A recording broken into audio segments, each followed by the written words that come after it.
నమస్తే అండి, నేను రజాక్. న్యూ ఇయర్ సెలబ్రేషన్స్ అంటే ఇంతేనా? ఇదే ఆడపిల్లలు తప్ప తాగి నడి రోడ్డు మీద పడిపోవడమా?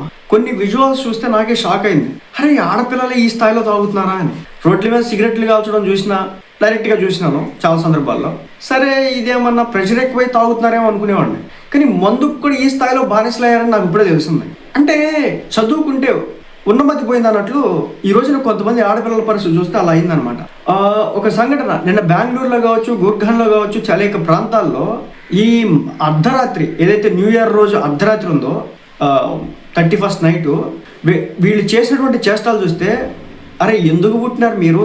పచ్చి తాగుబోతుల్లో మారిపోయినారు కదా ఆడపిల్లలు.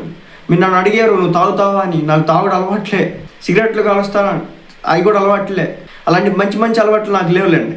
అందుకోసం అని చెప్పేసి, ఎందుకంటే ఒకటి మీ ఇంట్లో వాళ్ళు దాన్ని ఇష్టపడతారంటే తాగండి, ఎవడొద్దన్నాడు? డబ్బులు ఎక్కువైపోయి ఏం చేయాలో అట్లా ఉంది పరిస్థితి. ఈ వీడియో చూడండి, ఈ అమ్మాయి చూడండి పరిస్థితి ఎలా ఉంది. పచ్చి తాగుబోతు, పక్కన ఒక చిన్నపిల్ల ఉంది, ఆ పిల్ల ఏడుస్తూ ఉంది, సొంత కూతురంట. ఆ పిల్ల గుక్కబెట్టి ఏడుస్తూ ఉంది, ఆ తల్లి మాత్రం పచ్చి తాగుబోతు అయిపోయి లేగలేనటువంటి పరిస్థితి వస్తే పోలీసులు లేపుతున్నటువంటి పరిస్థితి. ఒక వీడియో కాదు, 2 వీడియోలు కాదు, 3 వీడియోలు కాదు.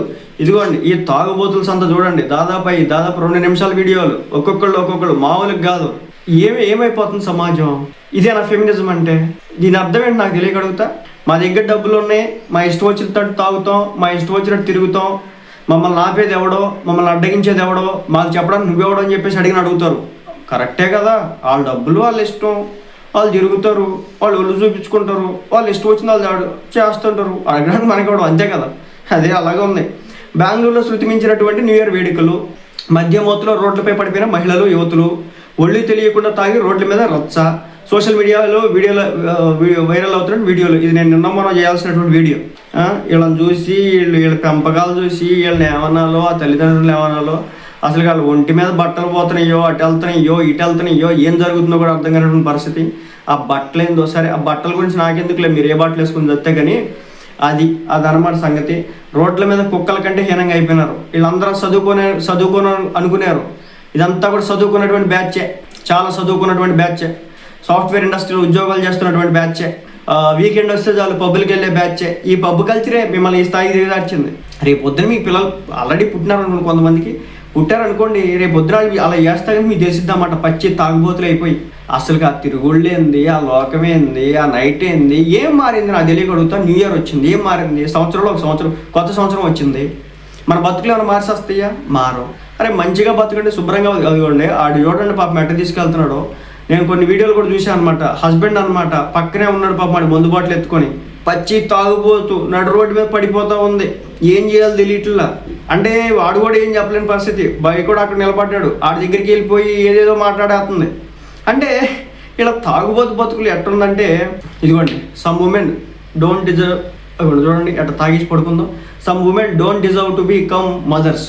కొంతమంది తల్లులు అవ్వడానికి అర్హత ఉండదన్నమాట. ఎందుకంటే ఇలాంటి పచ్చి తాగుబోతులు అయితే ఏం మెసేజ్ చెప్తున్నారు సమాజానికి మీరంతా కూడా? ఈ తాగుబోతు మంద తగలబడ. ఇంతగానం తాగితే ఏమొచ్చింది? కిడ్నీలు దొబ్బుతాయి, లివర్లు దొబ్బుతాయి. ఇప్పుడు బాగానే ఉంటుందిలే, 40-50 వచ్చిన దాకా బాగానే ఉంటుంది. 50 తర్వాత నుంచి స్టార్ట్ అవుతాయి. ఏముంది, 10 ఏళ్ళగా అనుభవిస్తాం అనుకుంటున్నారేమో. పడ్డ రోజుని తెలిసిద్ది. కిడ్నీలు పోయి హెల్త్ ఇష్యూస్ స్టార్ట్ అయిన తర్వాత మీరు అడగొచ్చు, ఏమి తాగినోడు కూడా పోతాడంటే పోవచ్చేమో. కానీ ఏంటంటే 100లో 1-2 పోతాడేమో. కానీ తాగిన వాళ్ళలో 100 మందికి 90 మంది పోతారు. ఆ కిడ్నీలు, లివర్లు కొట్టేసి తొందరగానే చేస్తారు. ఆ హ్యాంగ్ ఓవర్తో, ఆ మెంటల్ స్ట్రెస్తో ఇంకా ఎక్కువైపోతూ ఉంటుంది. చిన్న మెదడు రోజు రోజుకి చితికిపోతూ ఉంటుంది, వణికిపోతూ ఉంటుంది. బాడీ మందులేందే రోడ్డు ఎక్కలేనటువంటి పరిస్థితి వస్తుంది. గుర్తుపెట్టుకోండి, పచ్చి తాగుబోతులు అయితే అంతే. మీరేదో సరదా కోసం ఈ కుత్తేసుకొని అదేదో అవుతుందంటే అదొక లెక్క. ఆల్కహాల్ తాగితే చిన్న మెదడు చితికిపోద్ది. సరదా కోసం స్టార్ట్ అయినటువంటి ఇట్లా రోడ్డు మీద బజార్లు పడిపోతాయి. నా చిన్నప్పుడు చూసేవాడిని మా పల్లెటూళ్ళల్లో. తాగేసి ఒంటి మీద బట్టలు లేకుండా ఏడబడితే ఆడ పడుకొని నోటికి ఎంత వస్తే అంత మాట్లాడడం. ఇప్పుడు ఆడపిల్లలను చూస్తా ఉన్న ఈ విధంగా. చెప్తున్నా కదా, మీ అమ్మ నాన్న ఎన్ని పాపాలు చెప్తే మీరు అంటూ పుట్టారు, ఎన్ని పాపాలు చెప్తే పుట్టుంటారు. నేను మిమ్మల్ని మారమనట్లేదు. కానీ ఏంటంటే వీడియో చూసేవాళ్ళు ఎవరైతే ఉన్నారో దయచేసి అలవాటు చేసుకోకండి. మత్తు చాలా ప్రమాదకరమైంది, ఆల్కహాల్ చాలా ప్రమాదకరమైంది. తాగేటప్పుడు సరదాగా ఉండొచ్చు, కానీ జీవితాలు ఆరిపోతాయి.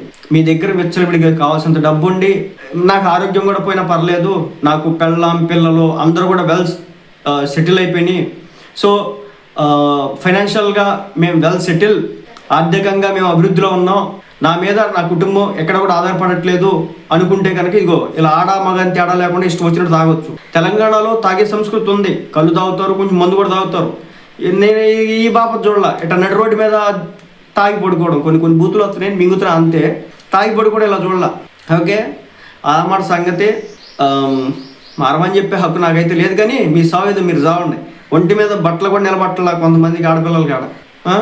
ఏం చెప్తాం ఆ టైం, ఇది కలికాలం అంటారు. ఈ కలికాలం కాదు, చలికాలం ప్లస్ కలికాలం రెండు మిక్స్ అనమాట. దరిద్రాలకి ఏదో వెస్టర్న్ అంటే ఏందో భయ నాకు తెలియట్లేదు. ఒంట్లో ఉన్నటువంటి పార్ట్లన్నీ కనిపించేటట్టు బట్టలు వేస్తే అదో సరదా అనమాట. కొంతమందికి ఇప్పుకొని చూపిస్తే సరదా, కొంతమందికి తాగితే సరదా, కొంతమంది 10 మందికి తిరిగితే సరదా. ఏందో ఈ సరదాలు ఏందో ఈ లోకం ఏందో నాకైతే అర్థం కావట్లా. మొత్తానికైతే ఒంటి మీద ఉన్న ఎన్ని చూపించడమే కాకుండా కావాల్సినంత పచ్చి తాగుబోతులు తాగి నడు రోడ్డు మీద పడుతున్నారు. పైపెచ్చాళ్ళకి పిల్లలంట. ఎందుకు ఇలాంటి పిల్లలు కనుక్కోవడం ఎందుకు? వాళ్ళు ఎన్ని కష్టాలు పడాలి జీవితంలో, ఎన్ని నష్టాలు, ఎన్ని దరిద్రాలు చూడాలి వాళ్ళ లైఫ్ లాంగ్. మీరు చేసేటటువంటి ఆ పిల్లల్ని పాపం ఎందుకు అన్నారో, పాపం ఎంత పాపం. ఆ పిల్ల దులుపుతా ఉంది కింద, మీకు కనపడకపోవచ్చు అది. ఆ తల్లి పడిపోతే ఆ పక్కన ఉన్న పాప దులుపుతూ ఉంటుంది చూడండి, అదే సంగతి. ఏదమ్మా ఆ పాప దులిపిందా, అది సంగతి. అది ఆ తల్లి పడిపోతే పాప దులుపుతున్నటువంటి పరిస్థితి. అలాంటి దిక్కుమాలిన స్థితిలో సమాజం ఉందన్నమాట.